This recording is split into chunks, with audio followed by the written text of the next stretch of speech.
당시 공자인데 고대 노예제.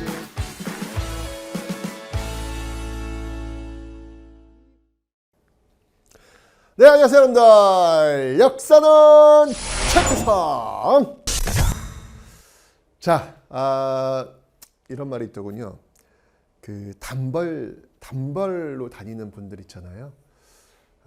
또 이렇게 옷에 이렇게 신경 쓰지 않는 분들도 있잖아요. 그죠? 네, 그런 것들조차도 멋으로 여기는 연인이 계실 겁니다. 중요한 건 이제 옷차림이 아니라 바로 그 기운이 아닐까라는 생각이 드는 거예요. 그러고 보니까 아주 옛날 생각이 나네. 옛날에 제가 그 미팅을 한 적이 있었는데, 그때 그 되게 유명한 이 음악가, 뭡니까 이게, 색소폰 굉장히 유명한 분이, 이름을 또 까먹었네. 이렇게 오는 내한 공연이었는데, 그때 이제 같이 가기로 했어요. 저랑 이제 처음 만나신 여성분하고. 근데 제가 사실 그런 거 굉장히 익숙하지 못하거든요. 이렇게 잘 못해요. 그래서 그때 제가 그 야구 모자에도 저는 나름대로 이렇게 하고 갔는데, 뭔가 드레스 코드가 안 맞았나 봐요. 근데 딱 나와 오셨는데, 그분은 되게 뭐라 그럴까, 정장 스타일로 나온 거예요.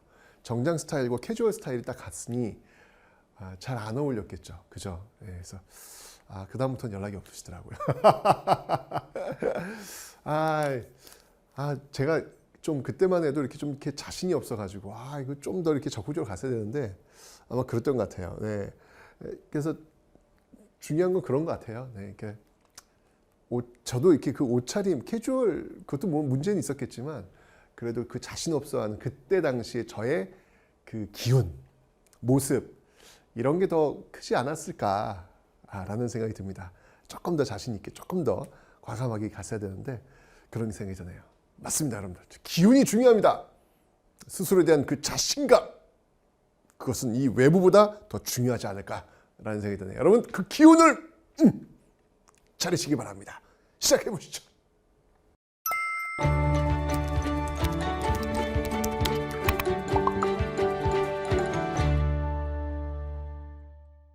자, 우리가 앞에 시간에 그 흥선대원군을 배웠습니다. 흥선대원군이 왕권 강화하고 민생 안정하고 통상 수요 거부, 이렇게 하면서 한 10년 정도 흥선대원군이 권력을 지휘했었죠.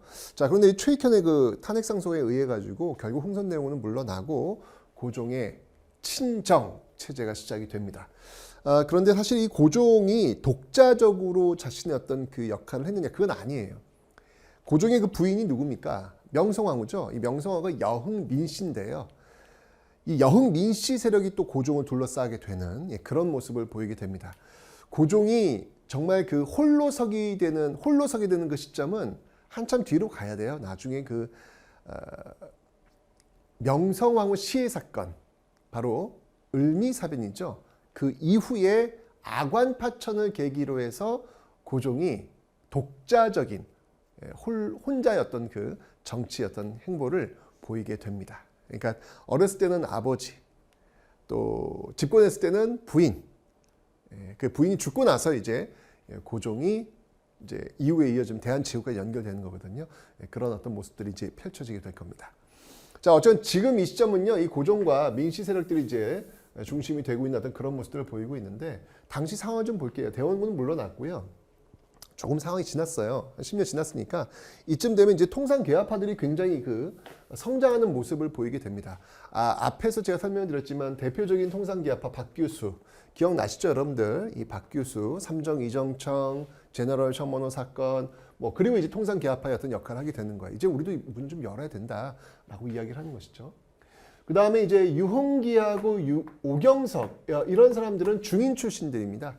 박규수의 양반이지만 유흥기하고 오경석은 중인 출신들인데, 아무래도 역관이기도 하고 의관이기도 하고 뭔가 좀 이렇게 밖을 좀 볼 수 있는 안목들을 가지게 된 거예요. 그러면서 특히 이제 여기 해국도지 영환지략, 요건 이제 세계 지도, 세계 지리지 이런 책들이거든요.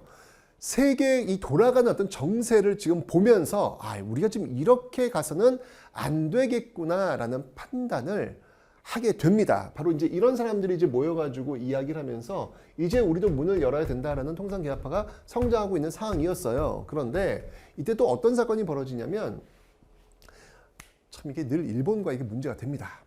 일본에서 우리와 통상수교를 요구하는 거예요.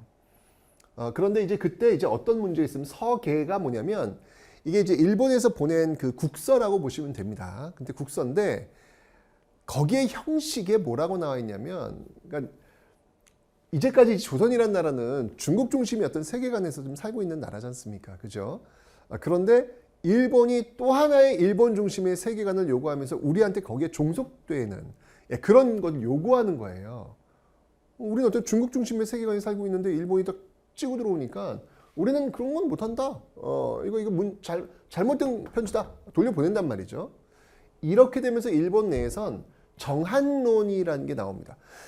통상수교를 요구했는데 조선이 원하지 않아? 그럼 얘들 정벌 해야지 라고 하는 이 정한론이 나오게 되는 어떤 그런 뒤숭숭한 분위기죠. 그러니까 일본 같은 경우 지금 이미 문을 연 상태고 미국에 의해서 강제로 문이 열렸잖아요. 그 이후에 빠르게 일본은 메이지 유신을 통해 가지고 서구화되는 서구 문명을 받아들이는 어떤 그런 모습들을 보이게 된단 말이죠.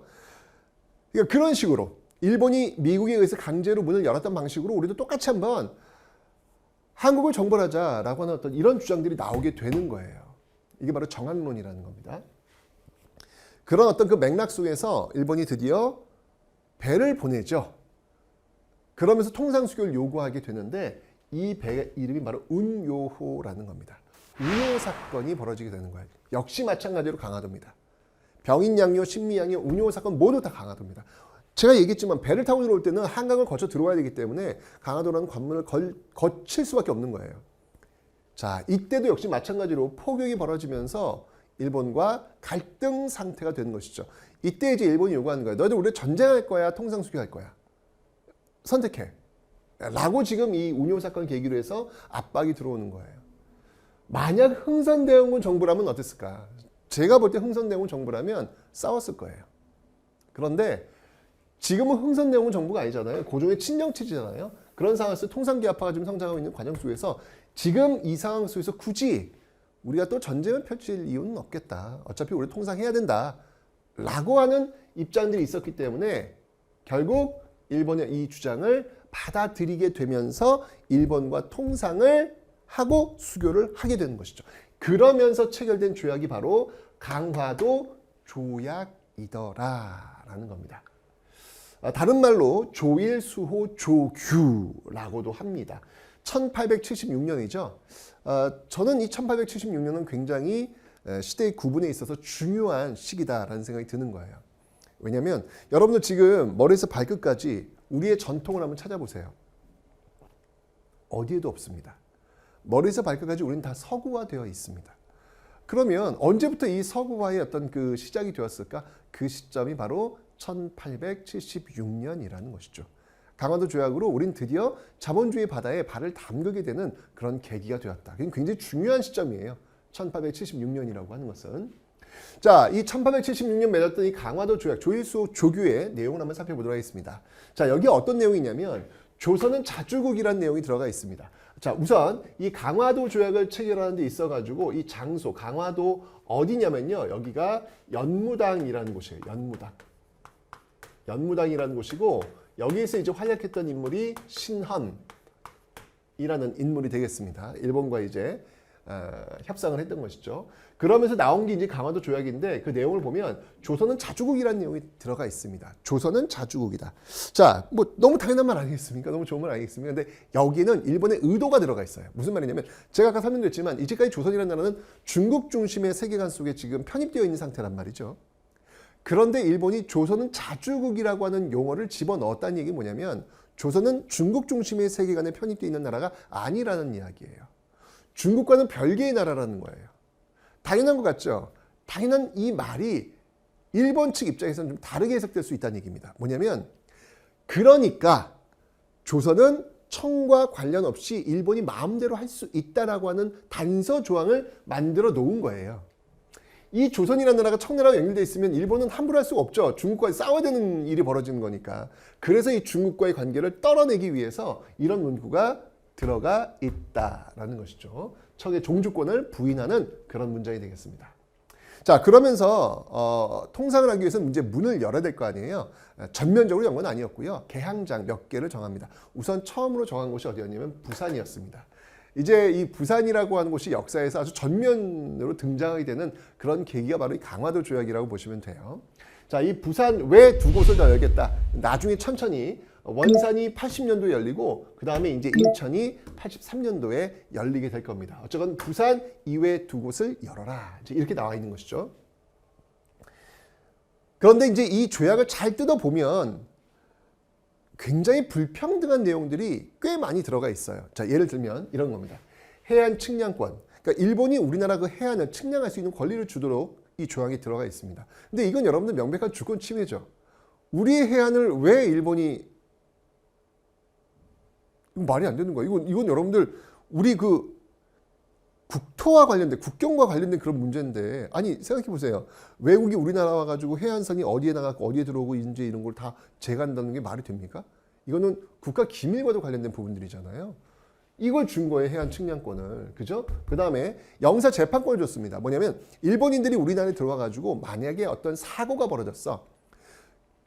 지금 만약에 일본인들이 들어와가지고 우리나라에서 사고가 폭행 사고가 있었다고 봅시다. 그러면 이 일본인은 우리나라 법에 의해서 처벌을 받아야 됩니다. 너무 당연하죠. 내가 미국 가서 내가 사고 쳤어. 그럼 난 미국 법에 의해서 벌 받겠지. 그죠? 그런데 여기에 영사재판권을 줘가지고 일본인이 우리나라에 와가지고 폭행 사고를 일으킨다 할지라도 우리나라 법이 적용되는 게 아니라 일본 영사가, 즉 일본인이 재판을 하도록 권리를 준 거예요. 이게 바로 영사재판권, 다른 말로 치외법권이다 라고 이야기를 하는 것이죠. 이건 불평등한 조약이죠. 예. 그리고 또 뜯어보면 알겠지만 일본이 우리나라에 와가지고 얻을 수 있는 혜택 같은 것들만 결정돼 있지 우리나라가 일본에 가가지고 뭘 한다는 내용은 전혀 없어요. 일방적이야 너무. 이런 내용들이 불평등한 조약이라는 거예요. 그러니까 이런 것들을 강요했던 일본을 좀 안 좋게 볼 수도 있겠지만 또 뒤집어 얘기한다면 아니 이런 내용들을 맺은 사람들은 도대체 뭐야? 라고 볼 수도 있겠죠. 도대체 이 당시에 조선 공무원들은 뭐 한 거야? 이렇게 볼 수도 있겠죠. 그들을 위한 변명. 이 당시에 일본과 이 수교, 통상 수교를 맺는, 이 강화도 조약을 맺는 이 당시 조선의 관리들의 그 마인드는 뭐였냐면 그냥 너희들 또 와가지고 시끄럽게 굴면 안 되니까 그냥 뭐 원하는 거 뭔데? 그거 좀 들어줄게. 그 정도 우리가 봐줄게. 요 정도로 접근을 했던 거예요. 왜냐면 전통적으로 그랬지 않습니까? 세종 때도 왜 그 삼포 개항해줬잖아요. 예. 그런 거 열어주듯이 너희들 원하는 거 좀 원하는 거 갖고 가. 그냥 그 정도는 해줄게. 이런 차원에서 접근을 한 거예요. 근데 그게 아니었죠. 예. 일본은 지금 정확하게 계획을 하고 하나씩 우리나라를 영향권에 넣기 위한 그 작업을 시작한 건데 우리가 너무 안일하게 지금 이에 대응을 하다 보니까 이런 조항들이 어떤 문제점이 발생할지에 대한 그런 개념들이 없었다라는 것이죠. 어쨌건 간에 이거는요, 최초의 근대적 조약입니다. 근대적 조약이라고 하면 나라 대 나라가, 그러니까 상하의 관계 속에서 어떤 그 약속을 하는 게 아니라 평등한 관계 속에서 조약을 체결한 근대적 조약이라고 하는 역사적 의미는 있어요. 근데 그게 이제 뜯어보면 이게 평등한 나라 대 나라의 평등한 어떤 그런 관계지만 그들이 맺은 그 약속을 보면 굉장히 불평등한 그런 어떤 내용들로 지금 들어가 있다라는 것이죠. 그리고 일본이 이제 이게 굉장히 치밀해요. 일본이 이제 뭘 또 요구하냐면 해안 측량권뿐만 아니라 이 최혜국 대우도 요구합니다. 그러니까 최혜국 대우는 뭐냐면 자동 업그레이드 규정이라고 보시면 돼요. 자동 업그레이드 규정. 그러니까 쉽게 얘기하면 이거예요. 지금 우리가 이제 일본이 조선과 이제 조약을 체결하는데 만약에 이제 너희 조선이 다른 나라와 또 다음에 체결을 해. 그러면 그때 우리랑 지금 체결한 것들 이런 권리 말고 혹시 다른 나라에 또 다른 권리를 주게 되면 우리도 그에 상응하는 조건을 자동으로 준다. 라고 하는 조항이에요, 이게. 자동 업그레이드 조항이라고 보시면 돼요. 그러니까 손해 안 보겠다는 이야기죠. 다른 나라들하고 이제 조약 맺었을 때 그들을 한 거랑 우리 똑같이 해야 돼? 라고 이야기를 하는 거예요, 이게. 근데 이거는 조선이 받질 않아요. 왜? 우리 조선은 다른 나라랑 수교하지 않을 거야. 그러니까 마인드 자체가 옛날 그 일본 왜구들하고 이 그 조약 맺는 어떤 그런 개념이에요. 지금 이게 너희들 그 시끄럽게 구니까 뭘 원하는데 그거 하나 해줄게 이런 개념이에요. 그러니까 이제 일본 측에서 최후국대를 요구하니까 뭐 우리나라 나라랑 수교 안 할 건데 뭐 굳이 이런 게 필요하나? 이렇게 된 거죠. 그러니까 일본도 그래 그럼 우리랑만 해. 알았어 하고 요건 포기를 한 거예요. 나중에 이제 이게 들어옵니다. 어쨌건 간에. 자, 요게 지금 강화도 조약인데, 요 강화도 조약에 부속 조약들이 또 있어요. 예, 경제와 관련된 거, 그 다음에 이제 일본인들의 어떤 삶과 관련된 건데, 자, 먼저 조일무역규칙 보세요. 이게 굉장히 심각해, 지금 이게. 조약을 이렇게 맺으면 어떡해! 진짜, 나 짜증나 죽겠어, 이거 보면. 관세 조항이 없어, 관세 조항이. 아니, 일본이 상품을 우리나라에 팔려고 그래. 그럼 세금이 붙어야 될 거예요, 세금이. 왜냐면 일본은 지금 이제 어떤 생각을 갖고 있냐면 일본에 지금 이제 자본주의가 발달하고 있단 말이에요. 자본주의가 발달하니까 제일 중요한 게 일본의 식량 사정.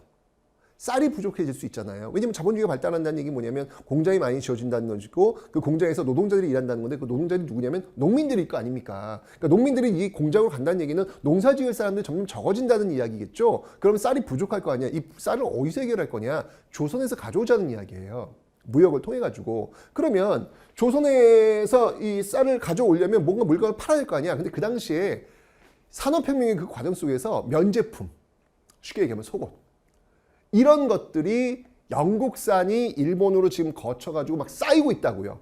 질 너무 좋아요. 값 정말 싸요. 값 싸고 질 좋아요. 이걸 우리나라에 파는 거야. 팔리겠어, 안 팔리겠어? 폭발적으로 팔리겠죠. 값 싸고 질이 좋으니까. 그런데 그럼 우리나라 그 면제품 만드는 사람들은 어떻게 되는 거야? 폭망하는 거예요, 폭망. 경쟁이 안 돼요, 경쟁이. 그러면 어느 정도 그 면제품을 만드는 사람들이 경쟁력을 갖출 수 있는 시간을 줘야 될 거 아니야. 준비를 해야 될 거 아니야. 관세라고 하는 건 그럴 때 쓰는 거거든요. 그래서 일본에서 들어오는 그 영국산 면제품의 관세를 때리는 거예요. 그래서 원래 우리나라에 들어올 때는 1,000원이었는데 10,000원짜리로 만들어 버리는 거야. 좀 비싸게 만드는 거지. 그걸 통해 가지고 우리나라 사람들이 경쟁력을 확보할 수 있는 기간을 가져야 되는 거예요. 근데 이게 없네. 그러니까 이런 개념 자체가 없었던 것 같아, 내가 보면. 관세 조항이 없는 거예요. 와우, 이거 너무 크지 않습니까? 아니, 다른 나라랑 맺는데 어떻게, 뭐 벌써 FTA야? 뭐 벌써, 지금도 FTA 하는데 지금 막 이 논란이 많잖아요. 이거 굉장히 중요한 건데, 이때부터 FTA야. 이때부터. 관세가 없어. 대박. 게다가, 항세도 없어요, 항세도. 일본 정부 소속의 그 배가 들어올 때, 배가 들어오면 일단 기본적으로 그 배 세금을 물려야 되는데 그게 없어요. 마음껏 왔다 갈 수 있는 그런 시스템이 갖춰진 거예요. 게다가 곡물 유출 제한받지 않습니다. 마음껏 나갈 수 있는 어떤 이런 상황이 주어진 거죠. 이 조일무역 규칙을 보면서 참 이걸 어떻게 평가를 해야 될까? 참 무능했구나. 이 당시 그 관리들이 많이 무능했구나. 참 준비가 덜 되어 있구나. 통상개업파들의 어떤 그 주장들이 나오긴 했지만 좀 면밀하게 이런 그 다른 나라와의 어떤 조약이나 이런 것들을 좀 살펴봤어야 되는데 그런 준비가 적었구나. 이런 것들을 보게 되더라고요. 결국 이제 이게 문제가 발생합니다. 여러분들 요거 딱 76년도잖아요.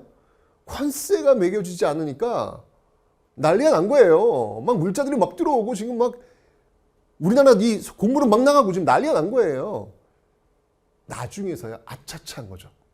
이거 안 되겠다. 라고 해서 2년 뒤에 1878년 뒤에 부산 두모포라는 곳이 있어요.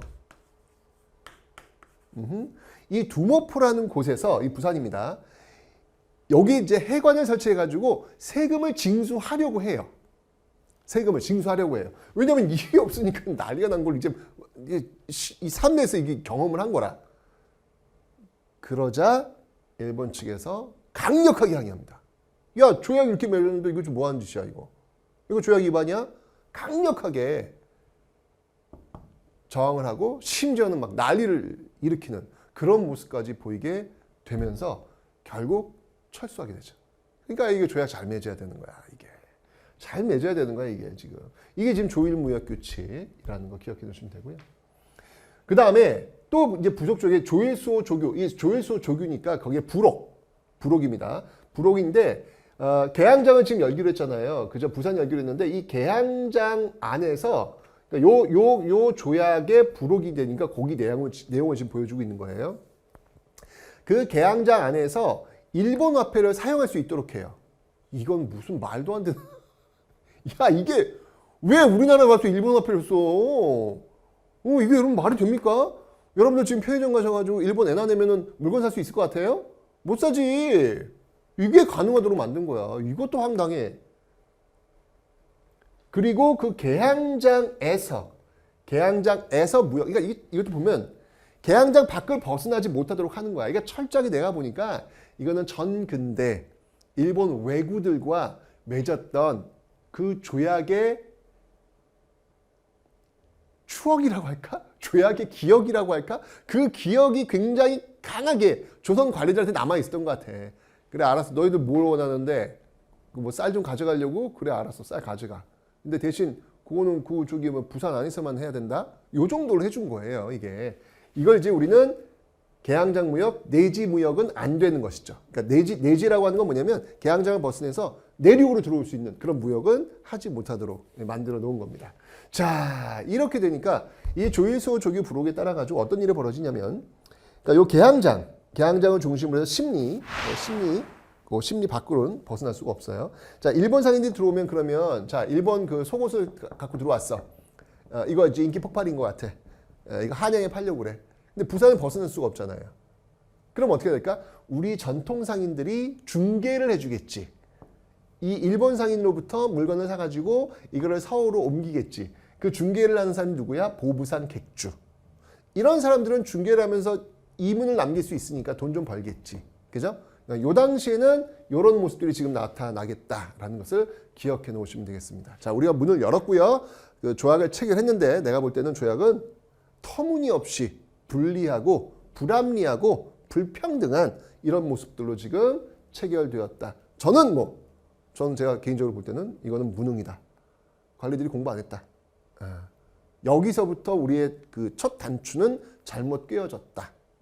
저는 이렇게 좀 보고 있습니다.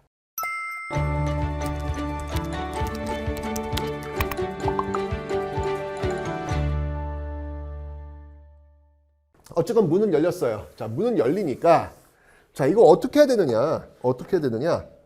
자, 크게 두 세력으로 나뉘게 됩니다. 자, 어떻게 보면 개화파와 위정척사파. 뭐 늘 그렇지 않습니까, 여러분들? 항상 뭔가 어떤 새로운 것들 하면 찬성하는 쪽이 있으면 반대하는 쪽이 있지 않습니까? 그런 모습이 나오는 거예요. 자, 문이 열렸으니까 이제 빠르게 그 서구 문물을 받아들여야 된다는 쪽과 있을 수 없다. 이게 위정이라고 하는 건 뭐냐면 호위한다, 지킨다는 얘기예요. 바른 것을 지킨다. 발음. 그 당시 사람들한테 발음은 뭐야? 성리학적 질서를 얘기하는 거예요. 그 성리학적 질서를 지키면서 배척한다는 얘기죠. 사악한 무리들, 서구 문물들을 배척하는 세력들. 그러니까 어떻게 보면 이제 보수 세력이라고 보면 되는 거예요. 기존의 질서를 유지하겠다라고 이야기하는 세력들이니까 이들을 우리는 위정척사파다라고 이야기를 하는 겁니다. 개화파와 위정척사파로 이게 나뉘게 되는데, 하지만 여러분들 중요한 건 문을 연 거는 정부예요, 정부. 그렇죠? 그러니까 주류는 개화 쪽으로 갈 수밖에 없겠죠. 자, 그러면서 개화파는 다시 두 세로 나뉩니다. 온건파와 급진파로 나뉘게 되는데, 온건파와 급진파, 이 중에서 정부 측과 연결되어 있는 쪽은 온건파라고 보시면 돼요. 그러니까 정부에서 문은 열었지만 그렇다고 해서 급격한 변화는 또 부담스럽겠죠. 그러니까 정치를 하는 사람들은 기본적으로 특히 정부 집권 세력들은 책임을 져야 되잖아요. 변화의 결과 알아? 몰라요. 모르니까 조금씩 변화시키면서 그 결과를 보면서 갈 수밖에 없다고요. 책임을 져야 되기 때문에. 그죠? 집권 세력들은 그게 늘 모습이에요. 그런데 그렇지 않은 사람들은요, 빨리 이왕 할 거면 좀 빨리 하자고 주장을 하겠죠. 그래서 온건파와 급진파로 나뉘게 되더라라는 겁니다. 자, 이 온건파의 모델이 있습니다. 모델은 있어요. 변화의 그 결과가 어떤데 그 모델은 사실 있어요. 그거는 청나라도 이미 우리보다 먼저 문을 열었고 일본도 우리보다 먼저 문을 연 상태예요. 청나라는 영국에 의해서 문이 열렸고 일본은 미국에 의해서 문이 열렸다라고 설명드렸잖아요. 문은 이제 서구문물을 받아들이고 있단 말이야. 자, 근데 청나라는 이제 이 서구문물을 그럼 어떻게 받아들일 것이냐? 그 방법이 바로 양무운동이라는 거야. 이 양무운동은 뭐냐면 서양의 문물은 받아들이되 청나라의 문화, 청나라의 정신 이런 것들은 바뀌지 않는다는 거예요. 오로지 서양 기술만 받아들이겠다라는 것이죠. 온건파는 바로 이것을 지향합니다. 온건파는 급격한 우리의 모든 걸 다 바꾸는 건 부담스러운 거야. 그냥 서양의 어떤 기술이 워낙 좋다고 하니 그것만 받아들이면서 우리 체제를 유지하자라고 하는 것이죠. 그래서 이들은요. 김홍집을 중심으로 한 이 대표적인 온건파입니다. 김홍집은 여러분들 이제 계속 나와요.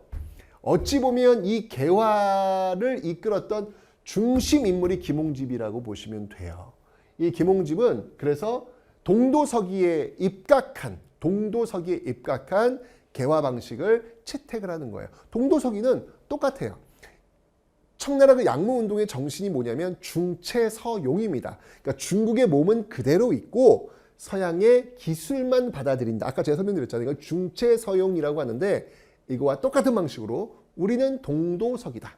그러니까 동쪽의 우리나라죠. 동쪽의 도 정신은 그대로 있고 서양의 기술만 받아들인다.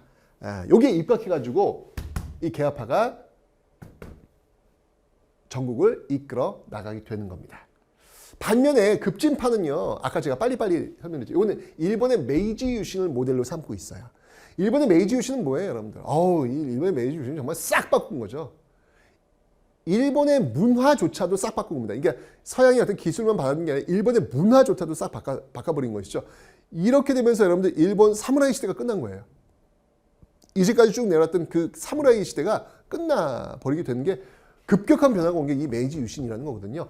급진개화파도 이렇게 가야 된다. 이렇게 빨리 따라가야 된다. 서구 문물을 빨리 따라가야 된다. 라고 주장을 한 쪽이 바로 급진개화. 대표적인 인물이 있다면 문명개화의 입장인데요. 김옥균 같은 인물이 대표적인. 이제 나중에 이제 김옥균이 그래서 갑신정변을 일으키게 되는 겁니다. 어쨌건 이런 어떤 모습들이 있다는 걸 일단 염두에 두세요. 문이 열렸고 이렇게 온건파와 급진파로 나뉘게 되는 모습들이 있구나라는 걸 보시면 되겠습니다.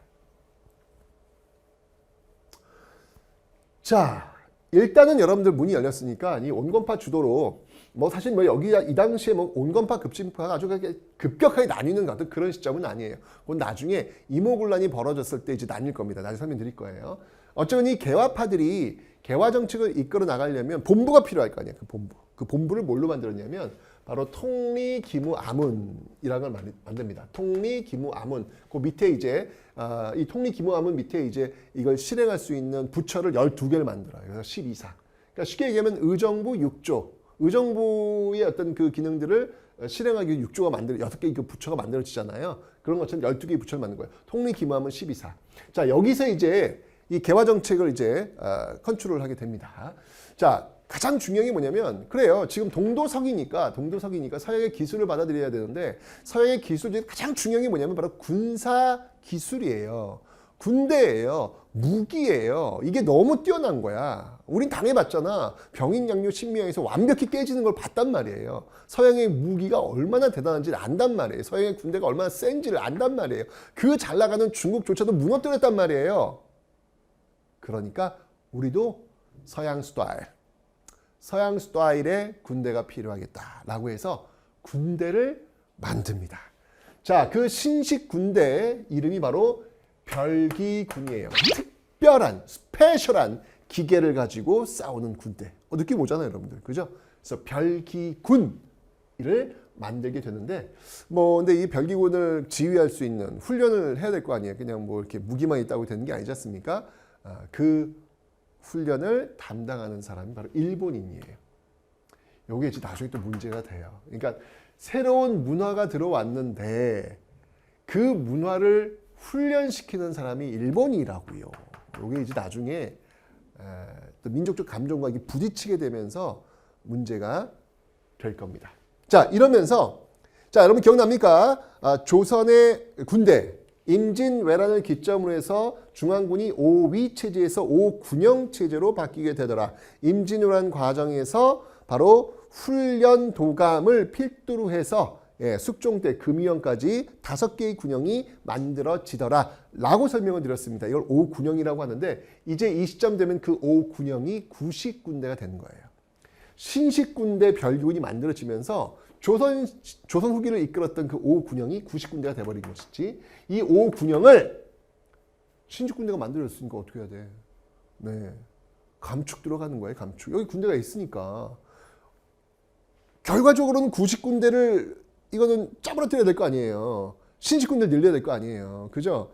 그래서 이 5군영을 2영으로 줄이게 되는 것이죠. 그럼 이제 여기서 이제 사실 이 5군영은 여러분 직업군인들이에요. 직업군인들인데 이렇게 지금 일자리를 잃게 되는 거예요. 정리해고가 되는 것이죠. 쉽게 얘기하면 이런 일들이 벌어지겠네요. 오케이, 일단 기억해 두세요. 자, 통리 김호하문이 바로 이러한 개혁 정책을 펼치고 있고요. 그다음, 자, 군대 만들었고, 또 중요한 건 뭐냐면 지금 외국의 몸을 받아들이자면 그럼 어떻게 해야 돼? 외국어를 가봐야지. 가서 세상이 지금 어떻게 돌아가는지를 봐야 될 거 아니야. 그래서 외국의 사절단을 많이 보내게 됩니다. 자, 먼저 청나라에는요, 영선사를 파견합니다. 영선사를 파견한 가장 중요한 건 뭐냐면 동도석이란 말이에요. 동도석이. 그래서 서양의 무기체계를 보고 배워오기 위해서 만든 것입니다. 실제로 영선사로 갔다 와서 이제 만든 근대식 그 시설이 기기창이라는 곳이에요. 말 그대로 무기 만드는 창고예요. 기기창이라는 것을 만들고 있습니다. 근데 뭐 실제로 영선사 이렇게 갔다가 비용 문제 때문에 돈이 많지 않아 가지고 조기에 다시 돌아오는 그런 모습들도 보이곤 있습니다. 청나라 영선사 기기창 기억하시고요. 그 다음에 일본에도 파견하죠. 자, 일본에 파견된 그 사절단을 우리는 수신사라고 합니다. 자, 여러분들 기억해 두세요. 수신사 이전에 있었던, 그러니까 강화도 조약 이전에 일본에 파견된 사절단을 우리는 뭐라고 했죠? 네, 통신사라고 했습니다. 여러분 기억나요? 기유약조.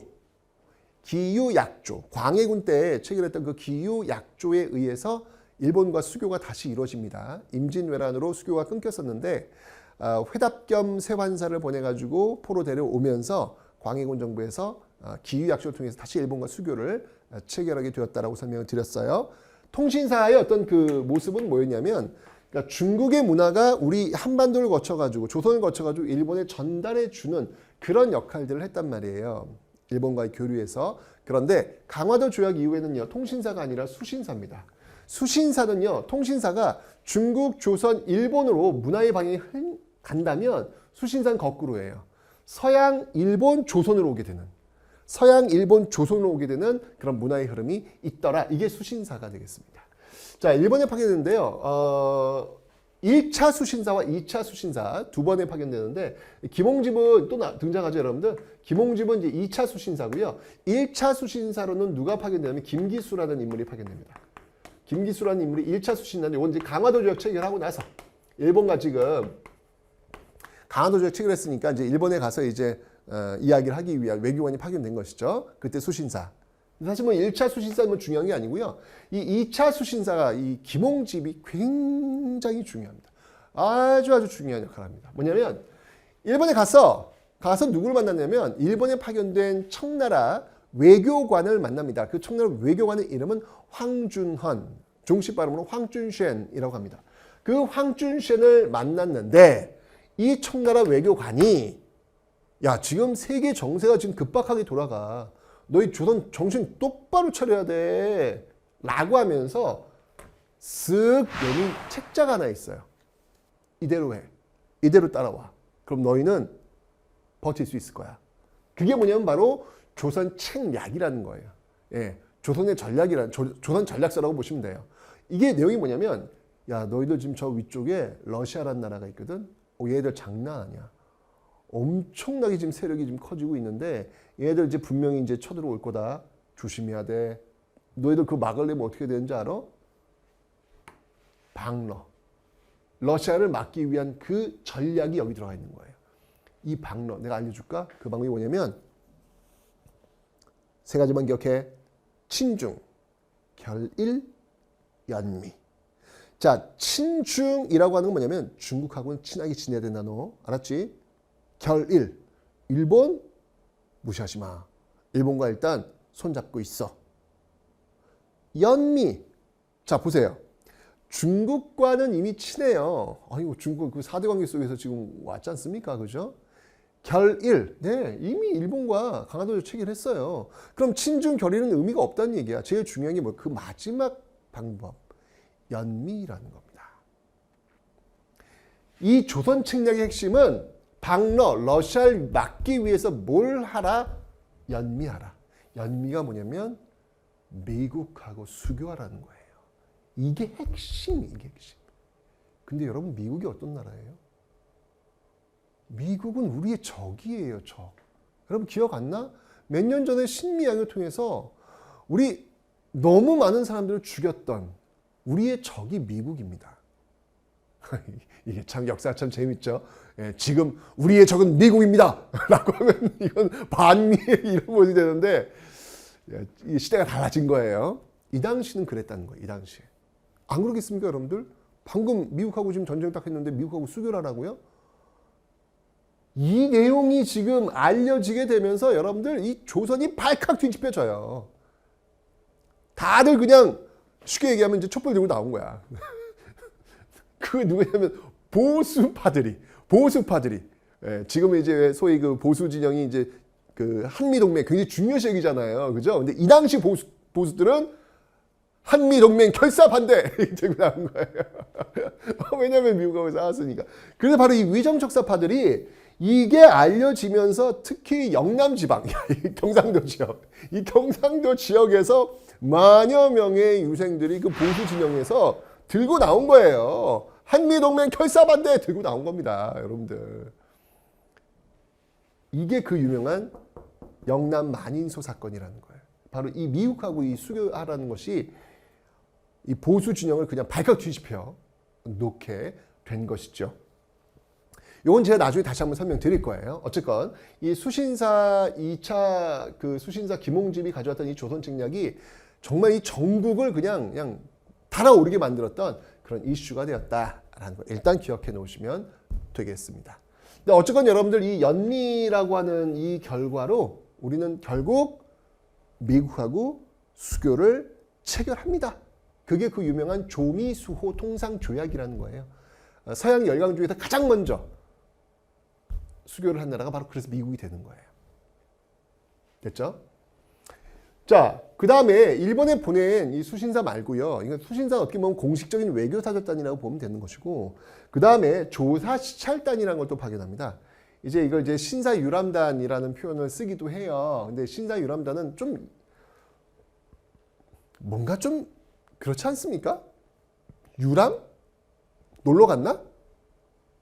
그러니까 이거 좀 약간 이 당시 어떤 조사시찰단을 좀 비하하기 위한 그런 단어로 좀 들려요. 정식 명칭이 있습니다. 조사시찰단. 그러니까 일본에 가서 구석구석 일본의 어떤 변화된 모습을 보고 배워오기 위해서 파견된 사절단이라고 보시면 돼요. 자, 이 조사시찰단인데 이제 이 당시에 이제 이게 뭐냐면 암행어사 형식으로 파견하는데 그 이유도 역시 마찬가지로 난리가 난 거야. 이 조선 책략 때문에 미국하고 수교하는 우리 적과 수교하라는 이 내용이 오면서 이 보수파가 막 들고 일어나니까 이 상황 속에서 다시 공개적으로 일본의 문물을 보고 배우기 위해서 사신을 파견하기가 부담스러웠던 거예요.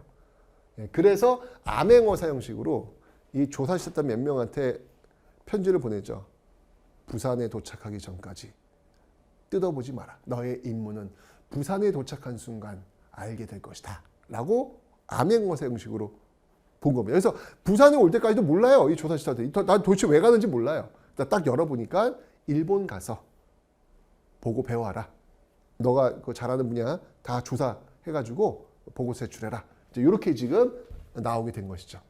자, 어쨌건 통일기무함을 중심으로 해서 이렇게 신식군대를 만들고 외국에 사절단을 보내는 등 이런 개화 정책들을 추진하고 있더라. 개항 직후 보여진 모습이 되겠습니다. 됐죠? 통리기무함은 기억하셔야 돼요. 왜냐하면 80년대 개화 정책을 이끌었던 대표적인 기구가 통리기무함이에요. 그런데 90년대 가면 여러분들 이제 갑오개혁을 단행할 거거든요. 90년대 가면 94년도에 그 1차 갑오개혁을 단행했던 조직이 군국기무처예요. 그래서 80년대 개화정책 통일기무하문, 90년대 개화정책 군국기무처 딱 여러분들 구분을 해 놓으셔야 됩니다. 아셨죠?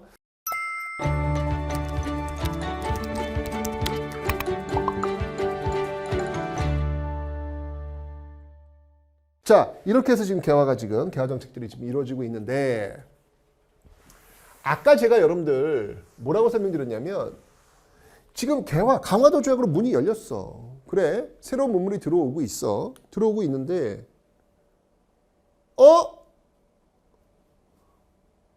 나 잘렸어. 개화 정책의 그 파도가 밀려오는데 나 잘렸어. 누가? 99인데. 5군형. 5군형을 2형으로 축소했다 그랬잖아요. 그죠? 나 뭐야? 갑자기 나 정리해고야. 나 잘렸어. 자, 그러면 이 입장에서 봤을 때, 그 99인 입장에 봤을 때 개화라고 하는 것들이 좋아? 나빠? 나쁜 것이. 갑자기 내 생계가 지금 막힌 건데 얼마나 안 좋아요. 게다가 이 99인들에 대해서는요, 처우도 안 좋아요. 월급도 제때 안 줘. 나 애들 먹여 살려야 되는데 왜 내 월급 안 줘? 항의했어. 월급 달라고.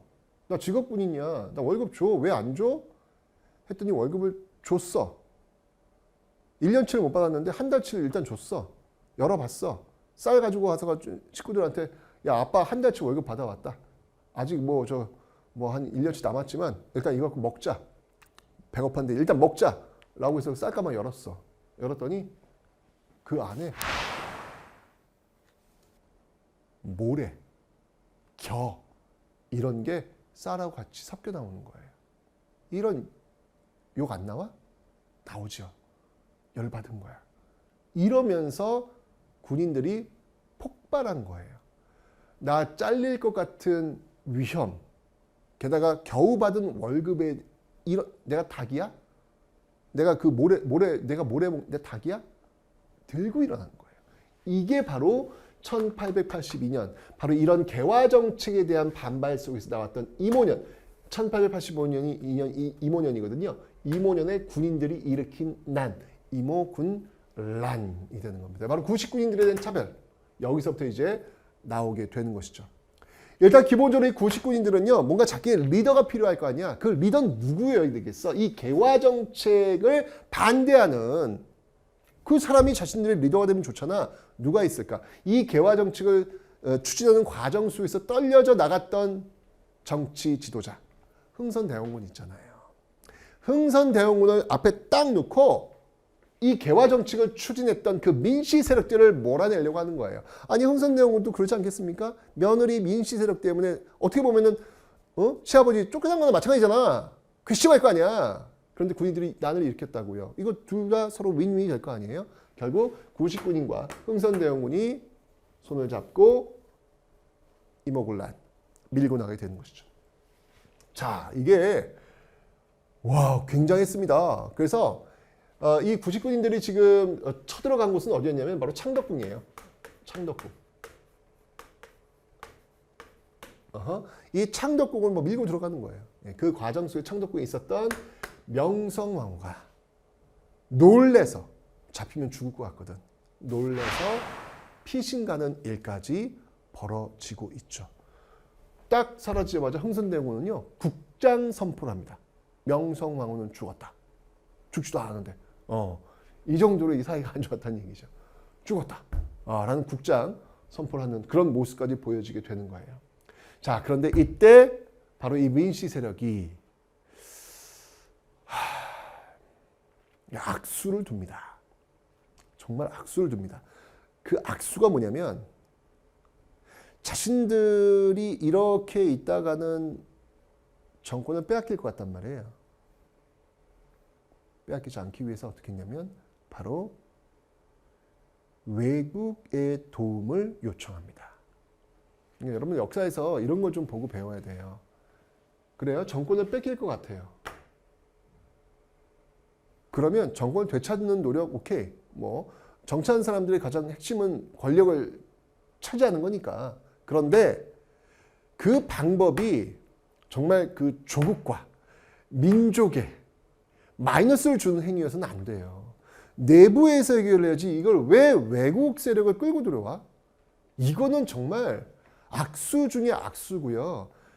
절대로 있어서는 안 되는 행위라고 보시면 됩니다. 결국 청나라한테 진압 요청을 한 거예요. 이러면서 청나라 군대가 우리나라에 들어오게 됩니다. 결국 청에 의해서 진압이 돼요. 저 동대문 있죠? 그 동대문 흥인지문에다가 청나라 군대가 이 포를 다 내걸고, 왜냐면 이 99인들이 주로 살았던 곳이 어디냐면 지금의 그 왕십리, 뭐 신설동 뭐 요 일대거든요. 요 일대에 살고 있었는데 이 동대문에다 포를 다 걸고요. 그 지역 일대를 정말 쑥대밭을 만들어놔요. 포를 때리면서 그냥 박살을 내놔요. 이러면서 진압하고 흥선대원군을 납치해버립니다. 난리가 난 거예요. 외국 군대가 들어와가지고 우리나라 정치 지도자를 납치해간 사태. 이런 일이 벌어지게 되는 겁니다. 이런 일을 벌어지게 한 그 근본적인 배경이 바로 이런 민시 세력들 불러들였기 때문에 이런 일이 벌어진 것이죠. 정말 안 좋은 수입니다. 자, 여러분들 외교에는요 명심하셔야 돼요. 외교에는요 반드시 영수증이 첨부됩니다. 절대 공짜는 존재하지 않아요. 우방, 혈연, 이거는 외교적 레토릭에 불과합니다. 외교적 수사에 불과한 거예요. 그 밑에는요 치열하게 영수증이 왔다 갔다 하고 있는 거예요.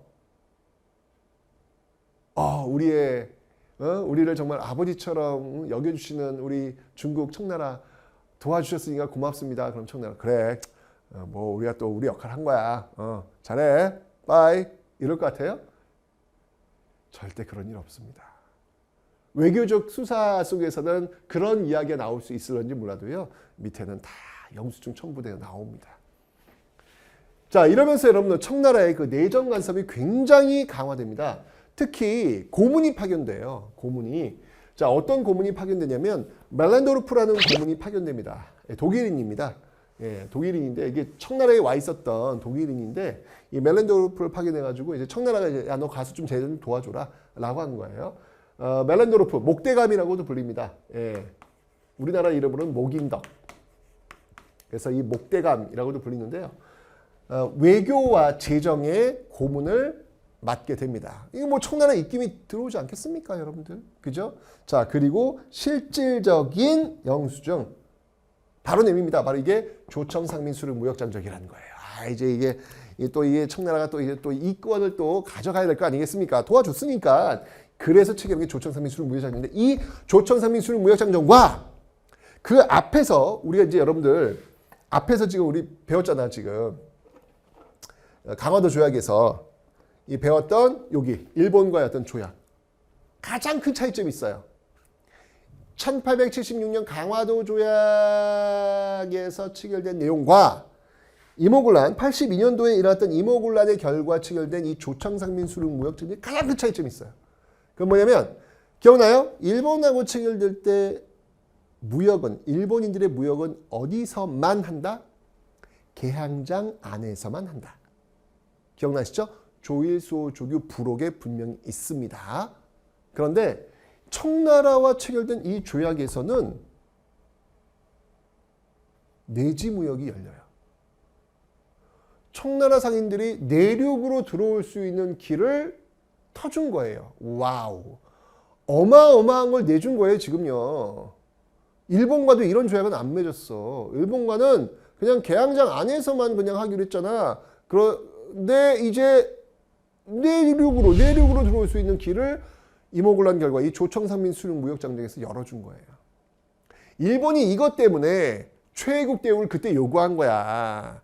일본이 혹시나 얘네들 나중에 다른 나라랑 체결할 때 우리보다 더 좋은 조건을 주면 우리도 자동으로 업그레이드 해줘라고 최애국 대우를 그래서 주장한 거예요. 일본이 아마 이걸 딱 보고 나서 아이고 이런 강화도 조약에서 최애국 대우를 못 넣는 게 너무 억울했을 거야. 억울하면 이제 요구하겠죠. 예. 요구할 거예요. 분명히 요구할 거예요. 그렇지 않습니까, 여러분들? 뭐야? 청나라는 이거 우리 저 내륙까지 들어갈 수 있는데 왜 우린 개항장에서만 무역하라 그래? 이거 불공평이야. 분명히 얘기할 거 아니야. 그럼 그거 어떻게 방어할 거야? 그거 어떻게 방어할 거야? 청나라는 오케이 해주고 일본은 안 하게 해줄 거야? 그게 될 것 같아요, 여러분들. 외교에서 쉽지 않아요, 여러분들. 자, 이러면서 조청상민소룡무역장정을 열어주면서 내지무역. 치해법권은 여러분들 다 들어가요, 이거는요. 예, 앞에 일본하고 했기 때문에 다 들어가요. 자, 그리고 이때 이 구식군인들이 타깃이 딱 두 군데였어요. 뭐냐면 자신들하고 차별을 하고 있는 신식군대 별기군. 이 별기군을 지휘하고 있었던 일본인. 그래서 일본 공사관 타겟 하나, 그 다음에 민시세력 명성황후 타겟 둘. 이 두 가지였거든요. 이 과정 속에서 일본 공사관이 공격을 받습니다. 자, 이러니까 일본이 뭐야? 여러분 알겠지만 그 외교 공사관, 외교 대사관은요. 그곳은 지금도 마찬가지입니다. 그곳은 그 문을 들어가는 순간 치해법권 지역이에요. 이건 세계 어디나 마찬가지예요. 그 문을 들어오는 순간 그거는 그 나라예요. 우리가 지금 저 광화문에 왜 그 미국 대사관 있잖아요. 그 문을 들어가는 순간 거기 미국이에요. 이건 그래서 외국 공사관에서 왜 북한을 탈출한 분들이 우리나라 대사관 입구에 그냥 막 밀려 들어오는 거 있잖아요. 밀려 들어오면 그 다음부터는 그건 우리나라 영역이에요. 그거는 뭐 말레이시아건 뭐 인도네시아가 있는 어떤 나라가 있거나 함부로 들어와가지고 그들을 잡아갈 수가 없다는 얘기죠. 그래서 항상 그 북한 탈출하시는 분들의 최종 목표는 우리나라 대사관입니다. 그 나라에 있는 그 대사관에 들어가 버리면 그건 일단 살 수가 있는 거예요. 치해법권이 적용되기 때문에. 그래서 일본 입장에서는 야, 여기 일본 공사관이 지금 일본 공사관들이 조선인들 공격을 받아? 이건 말이 안 되는 거야. 여기는 곧 일본이야. 근데 조선인들이 와가지고 공격을 해? 지켜줘야지. 왜 못 지켜줘? 라고 이야기를. 여러분들 그 광화문에 가시면 미 대사관 보세요. 우리나라 경찰들이 쫙 둘러싸여 있어요, 그냥. 예. 왜냐면 거기서 시위해가지고 들어가면 난리가 나는 거니까 지켜주고 있다고요. 그러니까 일본이 뭐라고 하냐면 이때 너희들이 만약에 우리를 지금 지켜주지 못한다면 그럼 우리가 스스로 지킬게. 라고 하면서 제물포 조약을 체결하고 여기에 핵심 조약 이게 들어갑니다. 일본 군대 주둔을 허용합니다. 이게 무슨 일이야. 우리나라에 지금 일본 군대 들어오는 거야? 대박. 이런 조약을 맺은 거예요, 지금. 그럼 보세요, 여러분들. 우리나라에 어느 군대가 들어온 거예요? 지금 이모군란 진압하기 위해서 청나라 군대 들어왔죠. 제물포 조약을 통해서 일본 군대 들어왔죠. 우리나라에 외국 군대 두 나라가 들어와 있는 거예요. 이건 말도 안 되는 거예요. 왜 우리나라에 외국 군대가 들어오는데? 근데 여러분 이 결과를 초래한 이유가 뭐였죠? 정권을 유지하기 위해서. 그러니까 저는 이거야말로 나라 팔아먹는 행위다. 자신들의 그 배 채우기 위해서 외국 세력을 끌어들여가지고 자신들의 정권을 유지하겠다고? 이런 발상 자체가 정말 이건 매국행위라는 겁니다. 역사를 길게 봤을 때 이거야말로 이런 행위야말로 매국행위라는 거예요.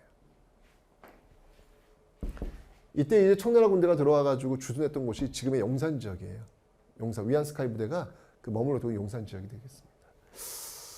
자, 어쨌건 간에 이 제물포 조약을 체결 때 일본이 또 영숙 내미는 거예요. 뭐라 내미냐면 조일수 조규, 이거 강화도 조약이죠. 조일수 조규가 속약, 속편 다시 만들자. 뭐? 내지무역. 항의한 거야. 뭐야? 야, 왜 우리는 개항장에서만 하는데 왜 우리는 밖으로 못 나가? 우리도 하게 해줘. 이게 나오는 거죠. 그래서 조일수 조규 속약에서는 내지무역이 가능하도록 문을 열어주게 되는 겁니다. 야, 이 영수증들 보세요. 지금 덕지덕지 붙어 있지 않습니까? 예? 그 민씨 정권을 유지하기 위한 영수증이 이렇게 많이 첨부가 되고 있습니다. 게다가 지금 이 청나라 그 고문까지 지금 파견되고 있는 이 말도 안 되는 처참한 상황이 지금 벌어진 거예요.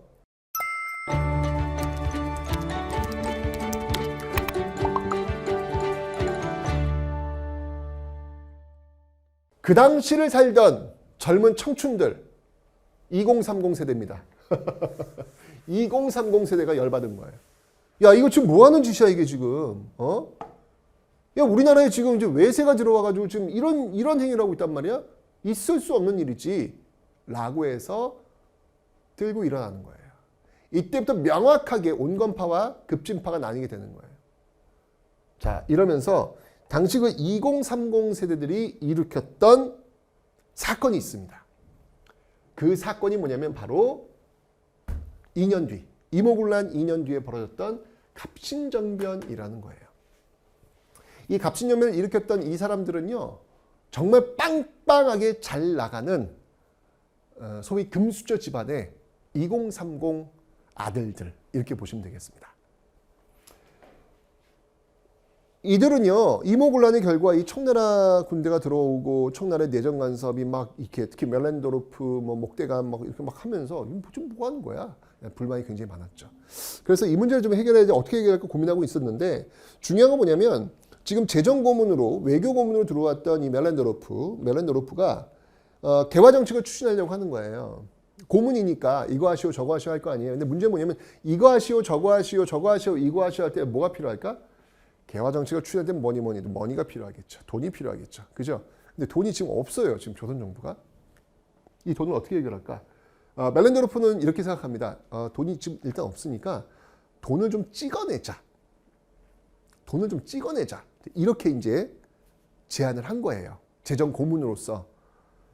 근데 여러분들 이 돈을 찍어냈을 때 부작용을 우리는 이미 몇 년 전에 겪었어요. 경복궁 중건할 때 왜 당백전이라는 거 발행했었잖아요. 이것 때문에 인플레이션 왔다고 제가 설명드렸습니다. 자, 그런데 다시 몇 년 지나가지고 이 멜렌도르프가 또 돈을 찍어내자고 한단 말이지. 그때 바로 당시 2030 이 세대들이 들고 일어난 거예요. 무슨 소리냐? 이거 앞에 지금 경복궁 중건 당백전 그 사례가 있는데 무슨 소리냐? 안 되겠다. 차관을 빌려오자. 외국에서 차관을 빌려, 우리가 돈을 찍어내는 게 아니라 외국에서 차관을 빌려오는 형식으로 가자. 이렇게 얘기를 한 거예요. 이게 이제 급진파 세력들이 되는 것이죠. 그래서 총대를 메고 정적 생명, 내가 한번 해볼게. 멜렌도르프, 온건파 기다려. 급진파, 김옥균, 내가 일본 가서 돈 빌려올게. 차관 빌려올게. 라고 해서 정적 생명을 담보로 일본에 갔습니다. 그런데 실패하게 됩니다. 차관을 못 빌려와요. 자, 이러면서 급진 개화파들의 위상이 추락할 대로 추락하는 거예요. 자, 이렇게 되면 급진 개화파들의 어떤 정적 지분 자체가 소멸될 수 있는 위기가 올 수밖에 없는 것이죠. 전국의 주도권은 이제 멜렌도르프를 중심으로 한 온건파로 완전히 넘어갈 수 있는 상황이 된 거잖아. 이거를 막아내기 위해서 이 급진 개화파가 들고 일어난 거예요. 이게 바로 갑신정변이라는 겁니다. 근데 이 갑신정변 때 이거 그 찬스 참 좋았어. 당시 그 청나라가 지금 우리나라에 이제 군대가 지금 들어와 있잖아요. 근데 그 일부 병력이 베트남으로 이동한 상태였어요. 왜냐면 지금 베트남에서 청나라와 프랑스와 지금 전쟁 중이었거든요. 그래서 일부 병력이 지금 베트남으로 이동한 상황이었기 때문에 기회가 됐다, 좋다 이렇게 판단하는 거예요. 근데 일부 병력만 빠졌을 뿐인데, 그러니까 좀 오판한 그 소지가 없지 않아 있죠. 자, 어쨌건 그 찬스를 뭘로 잡았냐면 우정총국, 이 우정총국은 우리나라 최초의 우체국이라고 보시면 돼요. 이 우정총국 테이핑 끊는 거야. 개소식 때. 이때 이제 정부 관료 다 모일 거 아니에요. 특히 이제 민시 세력들이 주요 곳곳에 있으니까 그들이 다 모일 거 아니야. 여기에서 불을 지릅니다. 불이야! 그러면서 우정총국 내부에 있었던 리셉션 장소에 있었던 이 온건파들 민시세력들이 하나씩 둘씩 문으로 뛰쳐나올 겁니다. 뛰쳐나올 때마다 팍 제거를 했던 것이죠. 이게 바로 갑신정변의 시작이 되었던 거예요. 그러면서 그 개화파들이 어디로 바로 갔냐면 창덕궁을 갑니다. 창덕궁의 고종과 명성황후를 확보합니다. 왜냐하면 주권자들이니까 이들이, 그죠? 이들을 확보하면서 개혁을 선포합니다.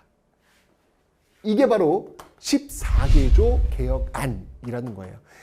이 급진파는요, 기본적으로 여러분들 제가 말씀드렸지만 일본 메이지 유신을 모델로 삼고 있는 사람들이에요. 그죠? 그래서 굉장히 빠른 개혁을 요구했는데요.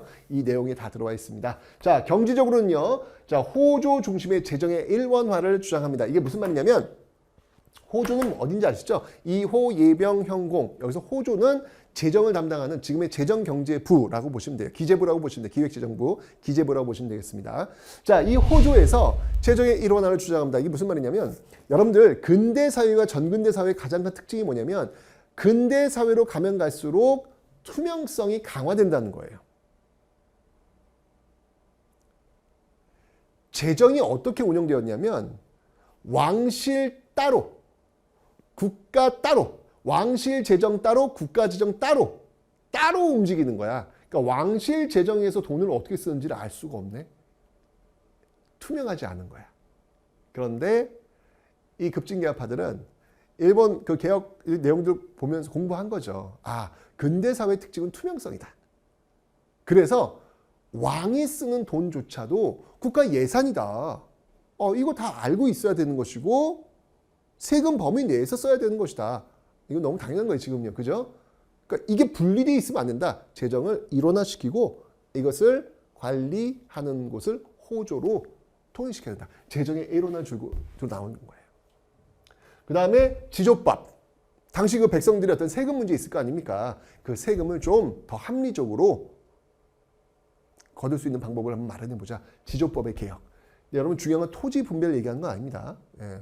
그러니까 말이 안 되죠. 왜냐면 갑신정변을 일으켰던 사람이 제가 2030 잘 나가는 집안의 금수저 아들들이라고 했는데 그들 다 양반 지주들 아니겠습니까? 그들이 자기 땅 나눠주는 여기까지 가지는 않겠지. 그죠? 그래서 이 지조법이라고 하는 세금을 좀 이렇게 깎아주고 조절해놓은 그 정도라고 보시면 되겠습니다. 그 다음에 제일 중요한 게 이거죠. 신분제 폐지를 들고 나와요. 신분제 폐지. 근대 사회로 가는 데 있어가지고 신분제 폐지는 중요하다고 본 거예요. 메이지 유신에서 신분제 폐지 나왔듯이 우리도 신분제 폐지해야 된다고 보는 겁니다. 이제까지 몇천 년간 내려왔던 이 신분제를 폐지하자고 주장한 거예요. 이건 엄청난 개혁의 깃발을 들고 나온 겁니다. 여러분 개항 이후에 우리 이 시대의 과제가 뭔지 아세요? 그 과제는 바로 신분제로부터의 해방이에요. 신분제로부터의 해방. 그 신분제로부터 해방을 지금 갑신정변 세력들이 들고 나온 겁니다. 그 다음에 해상공국의 척퇴. 특권 세력 인정하지 않겠다. 독점 세력 인정하지 않겠다. 제가 얘기했잖아요. 이 근대사회의 가장 큰 특징은 뭐냐면 공정하고요. 투명한 거예요. 어느 특정한 세력들한테 힘을 몰아주거나 이런 것들은 없어야 된다고 보는 것이죠. 그런 것들 지금 들고 나옵니다. 해상공국. 보부상들한테 어떤 그 특권을 주는 어떤 이런 거 없애야 된다고 본 거예요. 해상공국 혁파. 그 다음에 이제 규장각 없애라. 이 규장각도 이제 정조 때 이제 세워진 그런 곳이긴 하지만 이게 이제 시간이 지나가면서 부패한 공간이 된 거예요. 여기 모여가지고 그냥 여기서 그냥 세력이 만들어지고 이런 모습도 보니까 이런 것들도 없애야 된다. 주장하고 있는 것이죠. 그러니까 이 개혁 정강의 핵심은 뭐냐면 신분제 폐지를 필두로 한 공정성과 투명성을 담보로 하는 근대적 사회의 모습을 만들어내자라고 주장하는 게 이 14개조 개혁의 핵심이 되는 겁니다. 일본 모델이 있으니까 그 모델을 중심으로 해가지고 이런 개혁을 주장한 것이죠. 그런데 말입니다. 민씨 세력들이 뭔가 이상해. 특히 명성황후도 지금 이 사람들에 의해서 지금 창덕궁에 있다가 지금 그 옆에 있는 그 건물로 옮겨가게 되거든요. 근데 뭔가 이상해. 뭔가 좀 이런 일이 벌어지면 자기의 그 민씨 세력들이 들어와서 나한테 보고를 해야 되는데 보고를 하지 않는 거야. 보고하지 않는 이유는 알겠죠? 우정총국에서 지금 제거가 됐기 때문에 지금 들어오지 못하는 것이죠. 뭔가 분위기가 이상해. 사고가 터졌나 보다. 라고 해가지고 선을 대가지고 다시 청나라 쪽과 연결이 됩니다. 이러면서 청나라 군대가 아직 일부 병력 남아있잖아요. 그 청나라 군대가 창덕궁에 밀고 들어옵니다. 이 급진 세력들을 몰아내기 위해서 창덕궁으로 밀고 들어오는데 이때 이 개화파들을 좀 지지해줬던 일본 병사들이 있거든요. 일본 병사들이. 그 일본 병사들과 청나라 군대가 창덕궁에서 교전을 벌여요. 여러분 생각해봐. 일본 군대랑 청나라 군대가 창덕궁에서 교전을 벌였어. 여러분 이러면 어떤 일이 벌어진지 알아요? 이거는 청일 전쟁으로 비화될 수도 있어요. 그렇지 않겠습니까? 지금 여기서 사망자가 나와봐. 이러면 이게 외교적 문제가 되면서 선전포고가 될 수 있는 것이고 이게 전쟁을 할 수도 있는 거란 말이에요. 엄청난 게 이게 벌어진 거야. 그러니까 왜 이게 이런 일들이 벌어지냐고. 지금 우리나라 지금 쉽게 얘기하면 청와대에서 미국하고 중국 군대가 지금 맞서 싸운 거 아니야 지금 이게. 이거 얼마나 황당한 일이야 지금 이게. 속 터져. 그런데 청나라 군대가 이때 너무 병력이 많고요. 힘이 셌어요. 그래서 결국 일본 군대와 이 개화파들을 쫓아냅니다. 이 급진 개화파, 김옥균, 박영효, 홍영식, 서광범, 서재필, 2030 세대들. 애들은 결국 일본과 함께 배를 타고 일본으로 망명을 하게 되는 것이죠. 3일 만에 진압됩니다. 이걸 우리는 3.1천하다라고 이야기하는 것이죠. 자, 이 청이 진압하니까 내정 간섭은 더욱더 강화될 수밖에 없죠. 그죠? 그런데 여러분들 아까 그 창덕궁에서 이 청나라와 일본이 교전을 했다라고 제가 설명드렸잖아요. 이거는 청나라와 일본도 스스로 깜짝 놀랐어요. 야, 이러다가 진짜 전쟁 벌어지겠는데? 자기들도 굉장히 긴장했던 거야. 이건 아닌 것 같은데? 라고 해서 안 되겠다. 지금 이 조선에 청나라 군대와 일본 군대를 주둔시키는 것은 이건 화약고, 청일 전쟁을 할지도 모르는 화약고를 여기다 지금 배치한 거나 마찬가지다. 라고 해서 우리 일단 군대를 다 물리자. 한반도에서 군대 빼자. 라고 이야기를 합니다. 그래서 맺은 조약이 텐진 조약이라는 거예요. 텐진 조약. 그래서 양군이 철수하기로 합니다. 대신 만약 혹시 조선에 들어올 시에 군대를 또 파견할 시에는 그 상대편 국가에 통보한다. 철수하되 통보한다. 라고 하는 텐진 조약을 체결하게 됩니다. 정확히 10년 뒤 동학농민 운동이 일어났을 때 청나라 군대가 또 들어와요. 그때 청나라가 일본한테 통보합니다. 일본 군대 또 들어와요. 그래서 결국 10년 뒤에 청일전쟁이 벌어지게 되는 그 도화선이 또 텐진 조약으로 연결이 될 겁니다. 어쨌건 청나라가 진압했고 청나라와 일본 군대가 물러나는 계기를 마련했죠. 자, 이때 이 갑신정변이 일어났을 때 기층민들은요. 지금 이 급진개화파에 대한 증오가 있었어요. 왜냐하면 급진개화파 지금 누구랑 손잡으면 일본과 손잡았잖아. 그러니까 일본에 대한 감정이 안 좋은 거야. 근데 이 급진개화파가 일본과 함께 왕과 왕비를 사로잡았다고 이런 나쁜 것들 하면서 이 일본 공사관을 불태워버려요. 자, 일본은 이에 대해서 너희들 왜 우리 공사관을 불태워? 조약 체결해. 라고 해서 한성조약을 체결해가지고 바로 배상금을 지불, 그리고 공사관 신축 비용 지불, 이런 것들을 요구하게 되는 것이죠. 받아들이게 됩니다. 이러면서 갑신정변이 끝나게 되는 거예요. 자, 중요한 건 뭐냐면 갑신정변이라고 하는 것은 당시 제가 이야기했죠. 2030 빵빵한 금수저 집안의 아들들, 2030 세대가 일으켰던 사건이다.